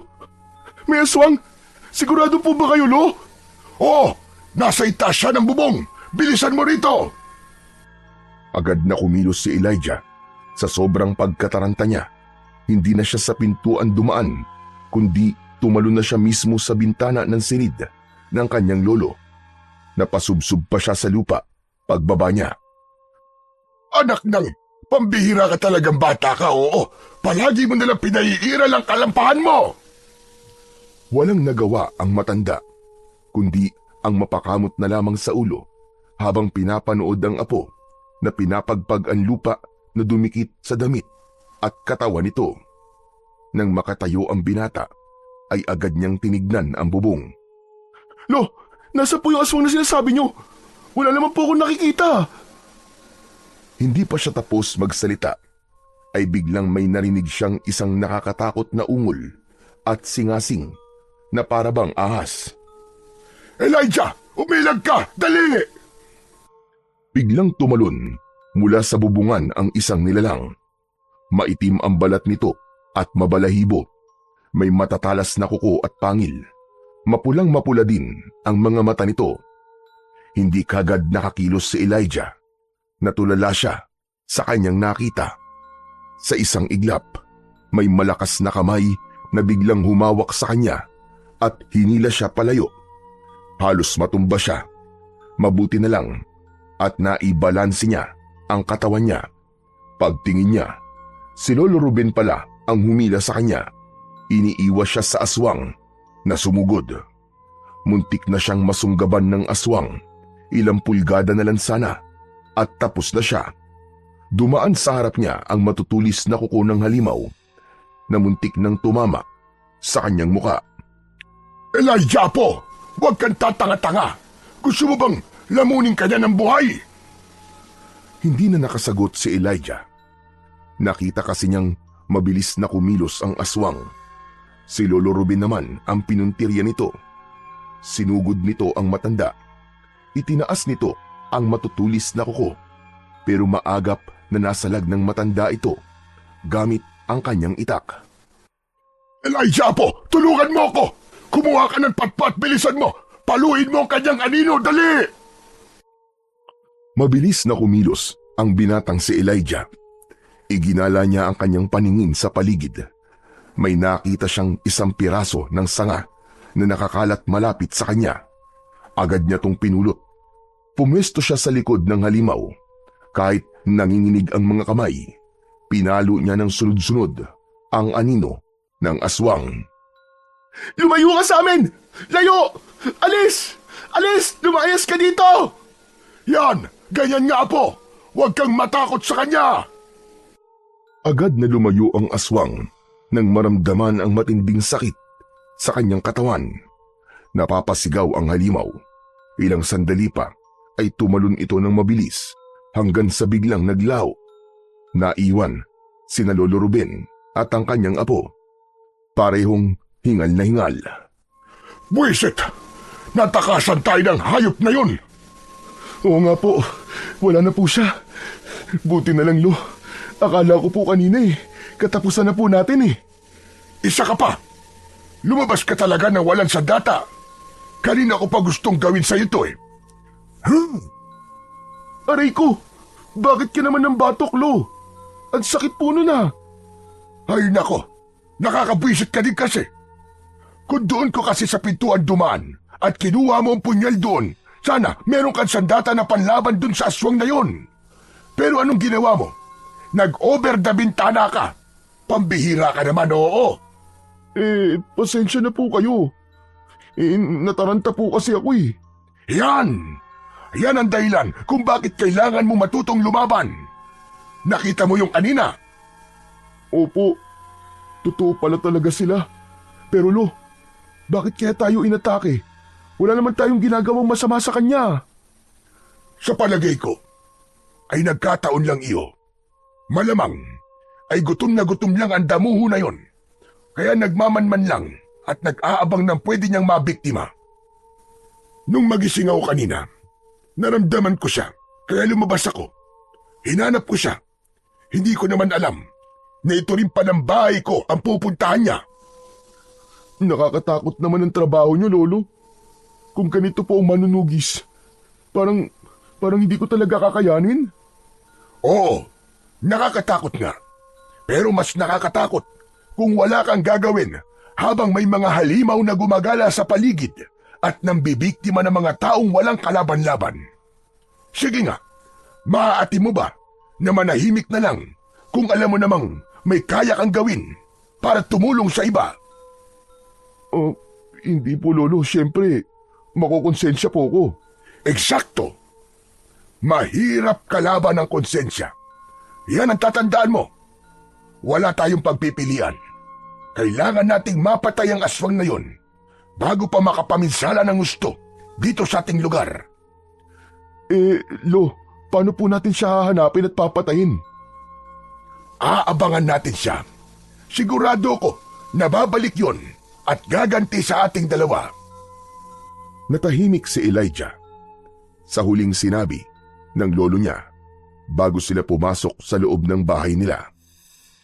Nang muling bumalik sa higaan ang binata, narinig niya mula sa malayo ang malakas na alulong ng isang aso. Kinabukasan, nagising si Elijah sa ingay sa labas. Agad siyang tumayo at lumapit sa bintana. Binuksan niya yon at mula doon ay nakita niya ang maraming tao na nagkakagulo sa harap ng bahay nila. May pinag-uusapan ng mga ito. Ang kanilang mga muka ay seryosong seryoso at may bahid ng pag-aalala. Habang nakamasid siya, narinig niya ang pangalan ni Belen, ang pangalan ng lolo niya at ang tungkol sa aswang. Napansin niyang naroon din si Sunny, panay ang kamot nito sa ulo habang pinipilit na inilalayo ang kanyang ina. Napakunot ang kanyang noo. Tinawag niya si Sunny. Agad namang binitiwan ng binata ang nanay niya at saka lumapit kay Elijah. Sunny, ano bang pinagkakaguluhan nila? Bakit nasa tapat sila ng bahay namin? Anong meron, Sunny? May nakapagsabi kasi sa kanila na inatake daw kayo ng aswang kagabi. Kaya nandito sila ay para makikismis at malaman kung totoo ba ang kumakalat na balitang yun. Alam mo, marami ang haka-haka tuloy na posibleng yung aswang na yon ang pumatay kay Belen. Yun ang pinag-uusapan nila kanina pa. Teka, paano naman nila nalaman ang bagay na yun? Anong ibig mong sabihin? Totoo na sinalakay kayo ng aswang kagabi? Bago sagutin yun ni Elijah, ay inanyayahan nito ang binata na pumasok sa loob ng bahay nila. Dito na lang natin pag-usapan yung tungkol sa aswang. Wala kasing dapat na mapagkatiwalaan ngayon eh. Baka isa sa mga nariyan ng aswang eh. Ha? Ganun ba? O sige dito na lang. Ano ba talaga kasing nangyari? Totoo, Sunny. Totoo. Inatake nga kami ng aswang kagabi ni Lolo. Talaga? Kung ganun, ay totoo nga na aswang ang pumatay kay Belen. Yun ang hinala ni Lolo. Aswang ang may kagagawa nun. Nakakatakot naman. May aswang na pala dito sa baryo natin. Oo nga eh. Nakita ko siya kagabi. Kitang-kita ko. Nakipaglaban pa nga kami sa kanya eh. Talaga? Mabutit di kayo nasaktan. Yun na nga eh. Mabuti na lang talaga at magaling si Lolo. Muntik na nga ako mamatay sa takot eh. Alam mo ba sabi ni Lolo, hindi basta-basta ang aswang na yun. Mabilis at matalino daw. Parang ikaw. Huy, wag ganun. Matalino lang ako at mabilis kumilos pero hindi ako aswang. Tao ako, tol.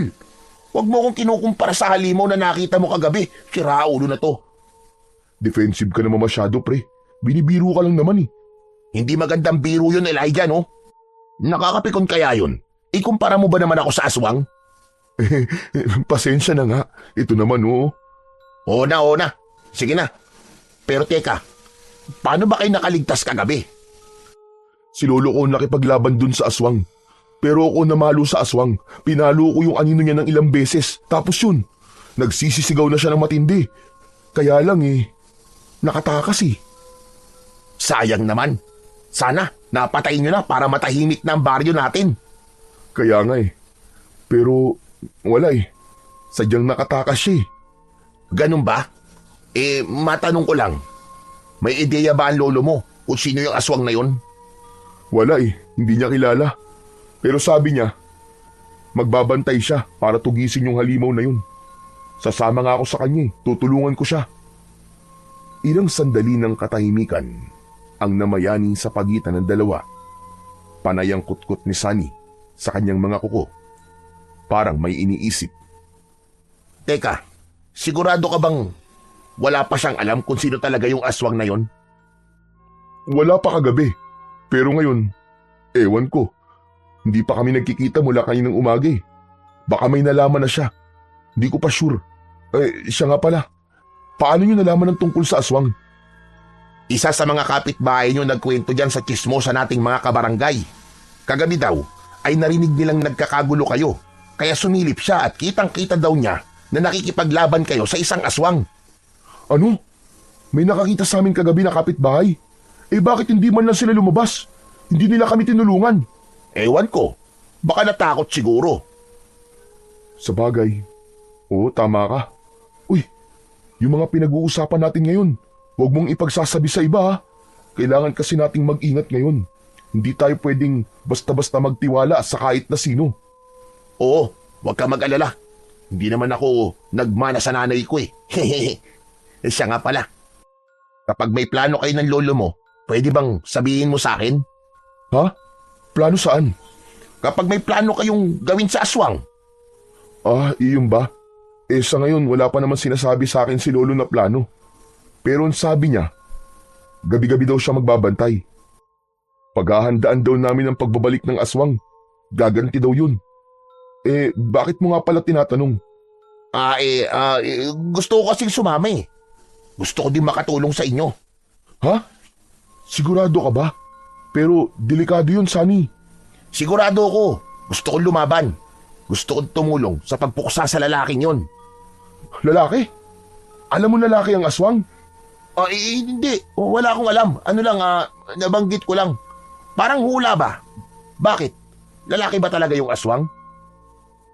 Hindi ko alam Ang itim-itim naman kasi niya. Hindi ko masyadong maaninag kung babae ba o lalaki siya. Ganon ba? Sige na nga, hayaan mo na. O sige, magpapaalam na ako, Elijah. Kailangan ko nang ilayo ang nanay ko dito. Baka bumula na yung bibig nung kakadaldal Loko. O siya, sige na. Mag-iingat kayo ng nanay mo Balitaan na lang kita O sige, salamat Elijah. Pagkaalis ni Sunny, unti-unti na ring natahimik ang paligid. Ang mga tsismosang nagkukumpulan sa harap ng bahay nila ay nagsialisa na rin. Naiwan si Elijah sa loob ng bahay. Tumayo siya at nagsimulang magligpit at maglinis sa loob. Binuksan na rin niya ang mga bintana at pinto. Nang matapos ang kanyang lahat ng mga gawain, ay napatingin siya sa orasan. Pasado 8:00 na ng umaga. Wala pa rin ang kanyang lolo. Nagtaka siya at medyo kinabahan na rin. Hindi kasi ugali ng matanda na hindi umuwi para sa agahan. Kahit nasa labas ito o kahit saan magpunta, palagi itong umuwi para makasalo niya. Lumipas pa ang ilang oras, ngunit wala pa rin si Lolo Ruben. Lalo siyang kinabahan dahil sa matinding pag-aalala. Lumabas na siya ng bahay para hanapin ito. Lolo Ruben, nasan ka na ba? Naglakad si Elijah sa kalsada. Umaasang may makapagsasabi kung saan nagpunta ang kanyang lolo. Una niyang pinuntahan ang bahay ng kanilang mga kapitbahay, pero wala roon ang matanda. Lahat ng kanyang tinanong ay umiling lang at nagsabing hindi nila nakita si Lolo Ruben. Habang nag-iikot siya, lalong bumigat ang pakiramdam niya. Wala man lang bakas o kahit na anong palatandaan kung saan ito maaaring pumunta. Naisip niya tuloy na baka maaga pa lang o habang madilim pa ay umalis ang kanyang lolo. Tahimik siyang nagpatuloy sa paglalakad, pinakikiramdaman ang paligid at umaasang may makakasalubong na makapagsasabi kahit konting impormasyon tungkol kay Lolo Ruben. Ngunit sa kanyang pag-iikot ay may biglang tumawag sa kanya. Hoy, Elijah! Mabuti naman at nakalabas ka na. Kumusta? Napalingon siya. Nakita niya si Jaco. May dalang yosi at nakasandal sa poste. Napasimangot si Elijah pero hindi na nagsalita. Binilisan niya ang lakad. Gusto niyang iwasan ito at wag nang kausapin hanggat maaari. Pero biglang lumapit si Jaco sa kanya. Suplado ka! Gusto ko lang naman kumustahin ka. Magaling na ba yung mga sugat mo? O gusto mo, dagdagang kulit? Hindi pa rin kumibo si Elijah. Diretso lang siya sa kanyang paglalakad. Aba, hindi ka sumasagot ah. Umiiwas ka na ngayon. Gusto mo siguro ulit mabugbog no? Huminto si Elijah at tumingin sa kanya. Seryoso ang muka. Wala ko sa mood makipag-asaran, Jaco. May hinahanap ako. Sinong hinahanap mo? Yung lolo mo? Naku, wala na yun. Balita ko inatake kayo ng aswang kagabi. Baka tinangay at nilapanan ng aswang yun. Hindi na muli pang nagsalita si Elijah. Napailing na lang ito.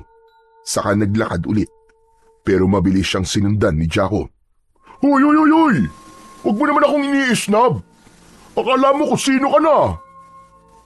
Bigla siyang binatukan ni Jaco. Tumigil siya at nilingon ang binata. Tinitigan niya ito ng masama. O ano? Ano tinitingin-tingin mo dyan ha? Ginawa ko lang yan para maalala mo kung sino ang hari dito. Ano ha? Papalag ka ba? Tahimik lang si Elijah. Pero halata sa mukha niyang galit na siya. Nanginginig ang panga niya sa pagpipigil. Sige nga, suntukin mo nga ako. Ano? Suntok! Tama na, Jaco.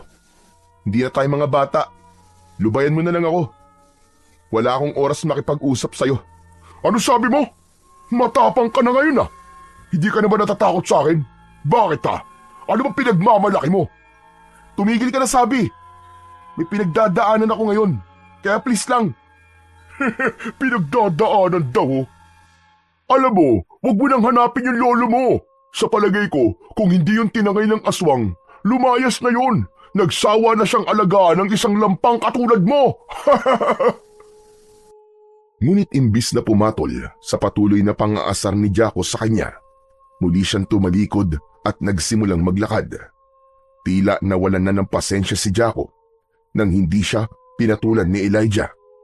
Para bang lalo siyang nainis sa katahimikan ng binata. Pakiramdam niya ay binastos siya. Kaya naman, bago pa makalayo ang binata, ay hinablot niya ito pabalik. Hoy! Pag kinakausap ka, sumagot ka! Dahil sa panggigigil, ay sinuntok niya ito sa tagiliran. Napaungol si Elijah sa sakit, pero hindi pa rin siya lumaban. Sinikap na lang niyang iwasan ang iba pang suntok at sipa. Ngunit kahit ilang beses siyang umiwas, ay natatamaan pa rin siya. Ang lakas ng loob mong bastusin ako ah. Lampa ka pa rin naman. Tama na, Jaco. Ayoko makipag-away. Aba, lumabang ka. Kaninang tapang-tapang mo eh. Ano, laban? Isang malakas na suntok ang pinakawalan ni Jaco. Pero bago pa yun tumama, biglang may humawak sa kanyang braso. Isang malakas na kamay ang pumigil sa kanya. Mahigpit na parang bakal. Natigilan ang binata. Aray! Sino ka ba ha? Hindi umimik ang lalaki. Nakatingin lang ito ng seryoso kay Jaco. Samantala si Elijah naman ay napalingon. Nanlaki ang mga mata niya nang makilala ang lalaki. Ito ang estrangherong tumulong sa kanya at nag-alalay nang bugbugin siya ni Jaco sa kabilang baryo. Ikaw? Oo, ikaw nga. Ikaw yung tumulong sa akin. Hindi umimik ang lalaki patuloy pa rin itong nakatingin kay Jaco. Matalim ang mga mata nito, parang handang manakit anumang oras. Ano ba? Bitiwan mo sabi ako eh. Buwisit ka. Tama na. Ano sabi mo? Sino ka ba para utusan ako, ha? Mas hinigpitan pa ng lalaki ang pagkakahawak nito sa braso niya. Napangiwi si Jaco sa sakit. Nagpumiglas ang binata pero wala siyang laban sa lakas ng lalaki. Ang sabi ko, tama na. Ang sabi ko, bitiwan mo ako. Hindi mo ba ako kilala? Hindi. At wala akong pakialam kung sino ka. Ang gusto ko, tigilan mo na ang pambubugbog kung ayaw mong ako ang bumugbog sa'yo. Pagkasabi nun, ay bigla niyang itinulak si Jaco palayo. Napaatras ito ng ilang hakbang bago bumagsak sa lupa. Galit na galit pero halatang natakot din sa ipinakitang lakas ng lalaki. Buwisit ka. Isusumbong kita sa tatay kong kapitan. Ipadadampot kita sa mga tanod. E di gawin mo. Akala mo ba natatakot ako? Gawin mo! Lalong pinandilata ng mata ni Ka Benjo ang binata. Kaya naman, walang nagawa si Jaco kundi ang tumayo at saka mabilis na tumakbo palayo. O ano? Ayos ka lang ba ha, bata? Lumapit si Ka Benjo kay Elijah at inalalayan muli siyang tumayo. Bakas naman sa mukha ng binata ang gulat sa nangyari. Opo, ayos lang po ako. Salamat po sa pagtulong niyo sa akin, ha. Kung hindi po kayo dumating, baka pinatay na po ako ng hayop na yun, eh. Bakit kasi hinahayaan mo? Nasaktan ka lang ng lalaking yun. Wala po akong laban sa kanya, eh. At kung sakali man po na lumaban ako, talo pa rin ako. Kasi kapitan po ang tatay niya. Mamanipulahin po nila ang mga mangyayari at sa huli, ako pa rin po ang pagkakaisahan nila at paparusahan. Teka, bakit po ba kayo nandito? Di ba taga ron po kayo sa kabilang baryo? Hindi Hindi ako taga ron. Napadpad lang ako dun. Napadpad? Oo. Isa akong palaboy eh. Wala akong bahay. Wala akong address. Kung saan ako abutan ng gabi, dun ako. Talaga po? Bakit naman? Kasi may hinahanap ako. Ano po yung hinahanap nyo? Hindi sumagot ang lalaki. Bagkus ay ngumiti ito ng bagya. Ngunit ilang segundo lang ay biglang nagbago ang reaksyon nito nang makita ang suot na kwintas ng binata. Napatitig ito doon. Nang mapansin ito ni Elijah, ay hinawakan niya ang medalyon at itinago sa loob ng kanyang t-shirt. Saka lang muling nagsalita ang lalaki. Yang medalyon na suot mo, saan galing yan? Sa lolo ko po. Ibinigay po sa akin. Ang sabi po niya proteksyon ko to laban sa mga masasamang loob. Pero mukhang hindi naman effective eh. Akala ko kapag suot ko to, hindi na ako lalapitan ng malas. Pero ayun, muntik na naman po akong humiram ng mukha sa aso. Ganun ba? Pwede ko bang makita at makilala ang lolo mo? Po? Bakit? May kailangan po ba kayo sa kanya? Oo. Tatanong ko lang sana kung nanggagamot pa siya. Magpapagamot sana ako eh. Ano po? Alam niyong nanggagamot ang lolo ko? Hindi. Hinulaan ko lang. Kilala ko kasi ang medalyon na suot mo. Alam kong albularyo ang may-ari niyan. Ganun po ba? Opo. Albularyo nga po ang lolo ko. Pwede bang dalin mo ko sa kanya? Hindi po eh. Ha? Abay bakit naman? Hinahanap ko po kasi siya kanina pa eh. Hindi po niya ugaling umalis ng walang paalam at walang almusal. Kaya kinakabahan na nga po ako eh. Nilibot ko na po halos ang buong baryo pero hindi ko po siya nakita. Ganun ba? O sige, tutulungan kitang hanapin siya. Naku, wag na po. Ang dami ko na pong abala sa inyo. Ako na lang po maghahanap. Hindi ko po kayo gustong istorbohin. Hindi mo ko iniistorbo. Gusto ko talagang tumulong. Paano kung nasa panganib siya? Kaya mo ba siyang ipagtanggol? Ha? Ano eh? Kailangan natin siyang mahanap kagad. Po, Sige, hindi na ako magpapatumpik-tumpik pa. Ang lolo mo, may posibilidad na siya yung taong matagal ko nang hinahanap. Si Lolo? Bakit niyo naman po hahanapin ang lolo ko? Dahil meron kaming mahalagang pag-uusapan. Hindi ko maintindihan kung bakit niya ibinigay sa iyo medalyon. Hindi pang karaniwan ng agimat ng kabal. Pwede ka mapahamak sa pagsusuot niyan. Ano? Teka lang. Agimat ng kabal ang hawak ko? Paano po nangyari yun? Sabi po ni Lolo, hindi naman kabal to. Hindi ko alam kung anong tumatakbo sa utak ng lolo mo. Kung bakit kailangan niyang hindi sabihin ang tunay na pagkakakilanlan ng agimat na yan. Pero iho, ang lolo mo ba ay si Ruben? Natigilan si Elijah. Napatitig siya sa mabangis na anyo ng lalaking may pilat. Bigla siyang kinabahan. Naalala niya ang sinabi ng kanyang lolo na wala siyang dapat na pagkatiwalaan, lalo na at hindi nila kilala kung sino ang aswang na nagpapanggap bilang tao sa kanilang lugar. Sino ka ba? Ano ba talagang kailangan mo sa lolo ko? Wala akong masamang hangarin sa lolo mo. Ako si Benjamin. Baka nabanggit na niya ako sa iyo. Mas kilala ako sa pangalang Kabenjo. Ikaw si Kabenjo? Ang kaibigan niyang tagatugis ng aswang? Hindi niya ako kaibigan. Mas lalong nalito si Elijah sa sinabing yun ni Kabenjo. Sumeryoso ang kanyang muka at bahagyang napaatras. Huwag kang matakot sa akin. Hindi ako masamang tao. Si Ruben, kapatid ko siya. Ano sabi niyo? Kapatid niyo si Lolo Ruben? Oo, ako ang kanyang nakababatang kapatid. Matagal na kaming hindi nagkikita. Siguro, mahigit 20 taon na. Muling natigilan si Elijah. Hindi siya makapaniwala sa kanyang narinig. Mula pagkabata, ni minsan ay hindi nabanggit ni Lolo Ruben na may kapatid siya. Naglaho sa kanya ang pagtataka at kaba. Pero bakit po ganun? Hindi ko alam na may kapatid pala siya. Bakit po? Bakit ngayon ko lang nalaman yan? Matindi naging alitan namin noon. Eto, tignan mo. Inilabas ni Kabenjo mula sa kanyang bulsa ang isang medalyon na halos kamukang-kamuka ng suot niyang agimat. Ito ay isang agimat din ng kabal o mas kilala sa tawag na kunat sa apoy. Ang hawak mo ay ang kunat sa talim. Iisang pinanggalingan ng aming agimat. Gawa ito ng tatay namin. Pinuno ng dasal at orasyon upang maging mabisa. Teka, nalilito na po ako eh. Ang hawak mo ay orihinal na akin. Wala na yung bisa.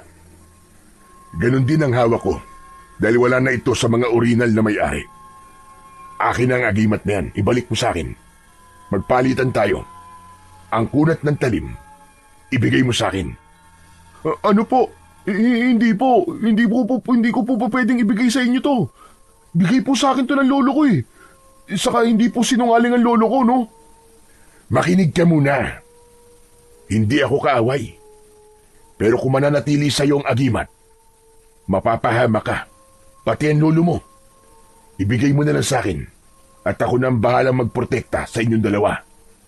Hindi. Hindi ko po kayo pagkakatiwalaan. Biglang kinilabutan si Elijah. Lalo na nang mapansin niyang tila nag-iiba na ang kilos ni Kabenjo.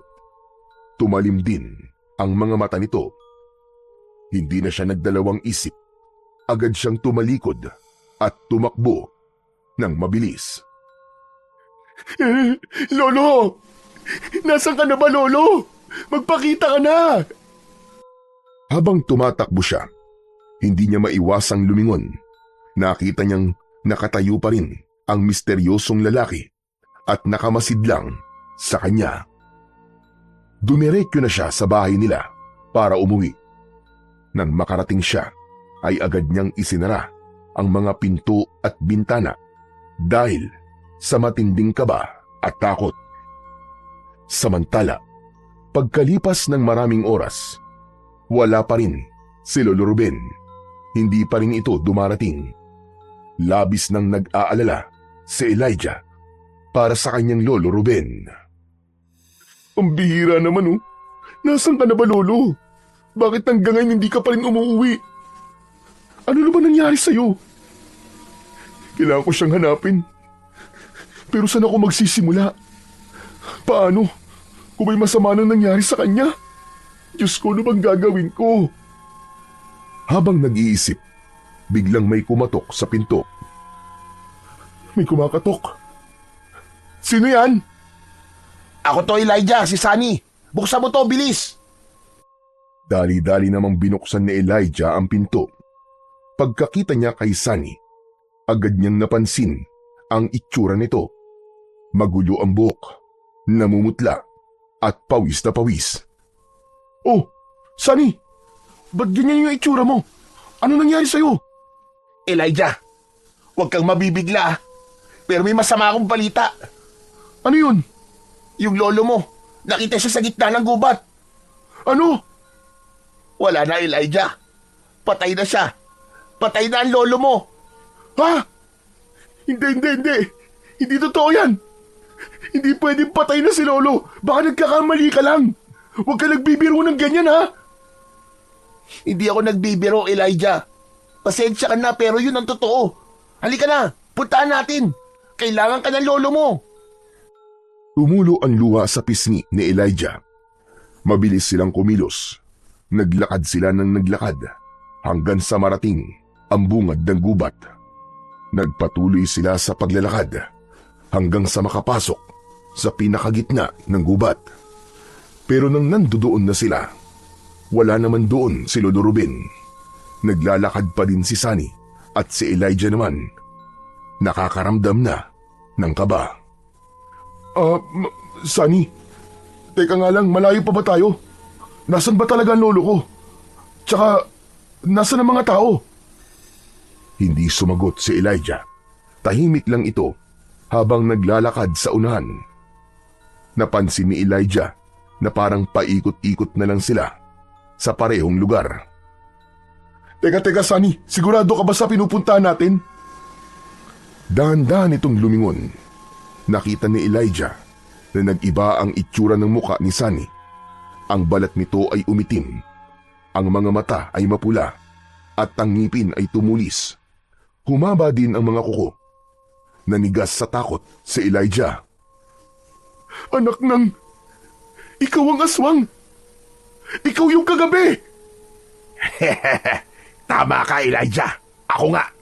At ngayong mag-isa ka na lang. Wala na makakapigil sa akin. Ibigay mo na sa akin ang agimat. Hindi! Hindi ko ibibigay sa ito! Hindi! Ayaw mong ibigay ha? Sige, kukunin ko na lang sa ito. Nagsapilitan! Sa isang iglap ay tumalon ng aswang palapit sa kanya. Mabilis at malakas ang galaw nito. Sinugod nito ang binata. Napaatras si Elijah pero bigla siyang nadulas sa putik at napaupo. Hindi tumama sa kanya ang matatalas na kuko ng aswang. Dahil sa kanyang pagkakadulas ay nakaligtas siya sa tiyak na kamatayan. Mabilis naman na bumuelta ang aswang. Muli nitong susugurin ang binatang si Elijah. Napapapikit na ang mga mata ng binata. Ngunit isang malakas na tunog ang narinig niya. Parang may pamalo na inihampas sa lupa. Pagdilat ng kanyang mga mata ay nakita niya ang misteryosong lalaki na si Kabenjo na may hawak na matulis na sanga. Nagulat din siya nang makita ang kasama ng lalaki. Walang iba kundi ang kanyang lolo Ruben. Sugatan ito pero buhay. Lolo! Buhay ka! Oo, apo. Buhay na buhay. Pero lumayo ka muna, bilisan mo. Delikado rito. Umatras si Elijah at lumayo ng bagya sa aswang. Lumapit siya kay Kabenjo. O ano, aswang? Tignan natin ang tapang mo. Ako ang harapin mong hayop ka. Matapang ka. Bakit, sino ka ba? Anong laban mo sa akin? Wala kang laban dahil isa ka lang ordinaryong palaboy na napadpad dito sa baryo namin. Kilala kita. Madalas kitang makitang pagala-gala sa kung saan-saan. Kaya huwag kang mayabang. Hindi mo ko kaya. Yun ang akala mo. Ako ang hindi mo kilala. Elijah, ibigay mo sa akin ang agimat ng kunat ng talim. Bilis! Napatingin si Elijah sa kanyang lolo Ruben. Nakita niya itong tahimik na tumango at nakita niyang suot ng matanda ang ipinakitang agimat ni Kabenjo sa kanya. Ang agimat naman ng kunat ng apoy. Mabilis niyang hinubad ang agimat at ibinigay sa tunay na may-ari nito. Pagkakuha ni Kabenjo, agad niya itong isinuot. Isang malakas na liwanag ang bumalot sa katawan ng lalaki. Akala nyo mapipigilan nyo ako? Walang agimat na pwedeng pumigil sa akin. Hindi kayo mananalo! Muling sumugod ang aswang. Itinaas ni Kabenjo ang kanyang kamay handang salubungin ng halimaw. Paglapit nito, buong bilis nitong iwinasiwas ang matatalas nitong mga kuko patungo sa katawan ng lalaki. Ngunit sa halip na masugatan si Kabenjo, naputol ang mga kuko nito na tila tumama sa isang matigas na bakal. O ano? Kaya mo pa ba? Laban pa! Walang hiya ka! Papatayin kita! Pinutol mo ang mga kuko ko! Muling sumugod ang aswang, mas galit at mas mabangis, pero nakahanda si Kabenjo. Mabilis nitong naiiwasan ang bawat pagsugod ng kalaban. Ang bawat atake nito ay nawawala ng silbi dahil sa mabilis na pagkilos ni Kabenjo. Si Elijah naman ay pinipilit na makatayo at pansamantalang nagtago sa likod ng isang puno. Ngunit bigla siyang napasigaw nang may biglang nakita na may isa pang tao na nagtatago sa puno na kanyang balak sanang pagtaguan. Ano ginagawa mo dito? Nakita ko kayo ni Sunny na pumasok dito sa gubat kanina kaya sinundan ko kayo. Akala ko naman kung anong gagawin niyo eh. Aswang pala ang hinayupak na yon. Hindi ka dapat sumunod dito. Alam ko, at pinagsisisihan ko na yun, Elijah. Pero natatakot akong umatas eh. Natatakot akong umuwi dahil baka mamaya makasalubong ako ng kagaya niyan. Natahimik si Elijah. Tumabi siya kay Jaco nang makita niyang nanginginig na nga ito sa takot. Hinawakan niya ito sa balikat at dahan-dahang tinapik yun. Sinusubukan niya itong pakalmain. Tumango naman sa kanya si Jaco. Muling nabaling ang tingin nila sa mga naglalaban nang marinig nilang sumigaw ng malakas ang aswang na si Sunny. Tinamaan na pala ito ng matulis na sanga na hawak ni Kabenjo. Samantala ay napansin naman ni Elijah na unti-unting nagliliwanag ang katawan ng kanyang lolo Ruben. Ang balat nito ay tila nag-aapoy pero hindi naman ito nasusunog. Lumapit siya kay Kabenjo at sabay silang humarap sa aswang. Tapusin na natin to, kuya! Oo! Para sa kabutihan ng lahat! Hinugot ni Lolo Ruben ang isang punyal sa kanyang bewang at iniabot yon kay Kabenjo. At sa muling pagsugod ng aswang, sinunggaban ni Kabenjo ito at agad na sinaksak direkta sa dibdib. Sumigaw sa sakit ang aswang pero hindi pa tapos. Kahit sugatan, sinubukan pa rin itong lumaban. Lumapit si Lolo Ruben at hinawakan ng likod ng halimaw gamit ang dalawang kamay. Biglang kumislap ang apoy mula sa kanyang palad. Hindi! Hindi maaari ito! Sa loob lamang ng ilang segundo, ang katawan ng halimaw ay nagsimulang matupok sa apoy hanggang sa wala nang natira, kundi abo. Lolo! Lolo Ruben, tapos na po ba? Wala na po bang aswang? Tumango si Lolo Ruben. Agad na tumayo si Elijah at niyakap ang kanyang lolo. Nang matapos, ay sabay-sabay na silang lumabas ng gubat. Ngunit bago sila maghiwalay, hinarap ni Jaco si Elijah. Elijah? Salamat ng marami ha. Ha? Bakit? Kasi pinaramdam mo sa akin kanina na hindi ako dapat na matakot. Dahil sa'yo, lumakas ang loob ko eh. Salamat sa pagdamay mo sa akin ha. Pero bakit mo ginawa yun? Bakit ang bait mo pa rin kahit na palagi kitang sinasaktan at inaaway? Kasi ayoko maging katulad mo, Jaco. Ayoko mabuhay sa galit at pag-iigante. Lalo na ngayon, mas naiintindihan ko na kung gaano kaiksi ang buhay. Walang saysay ang may sama ng loob. Elijah, pasensya ka na talaga, tol. Ang dami ko nagawang mali sa'yo. Akala ko kasi dahil mahina ka, madali ka lang tapakan pero mali ako. Mas matapang ka pa pala sa akin. Patawarin mo ako sa lahat ng nagawa ko.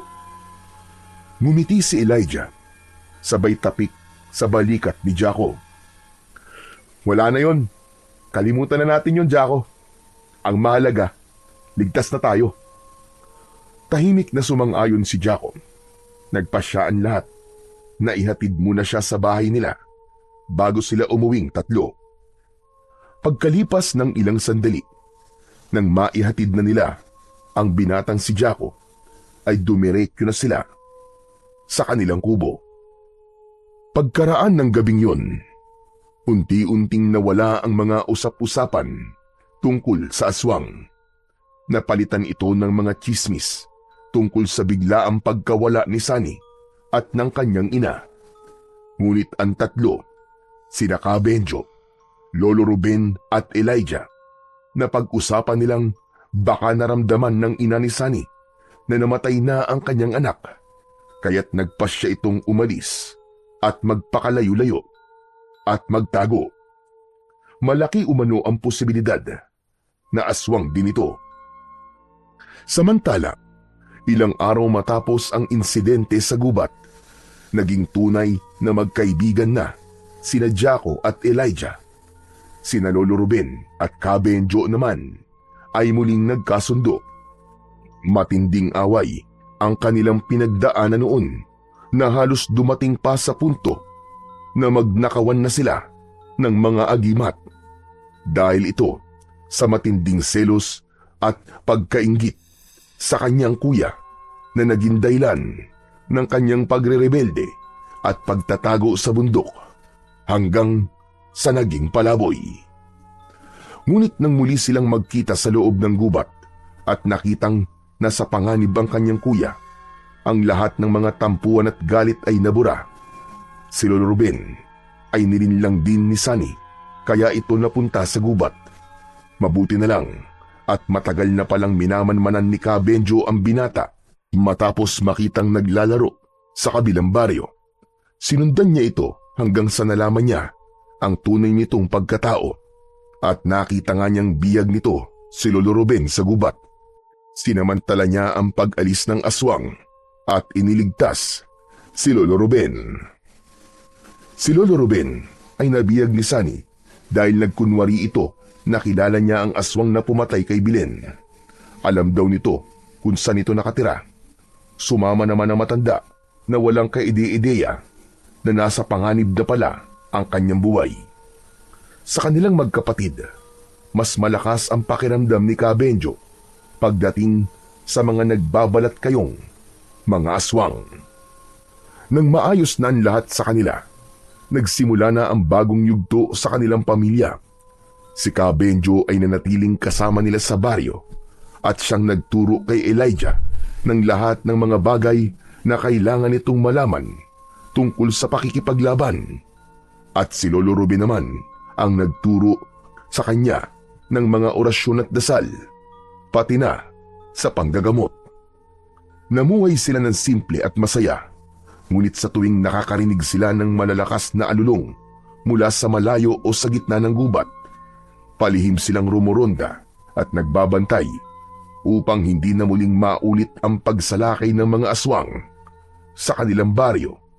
Alam nilang sa mundong ginagalawan nila, kailanman ay hindi mawawala ang kasamaan at hindi matatapos ang laban.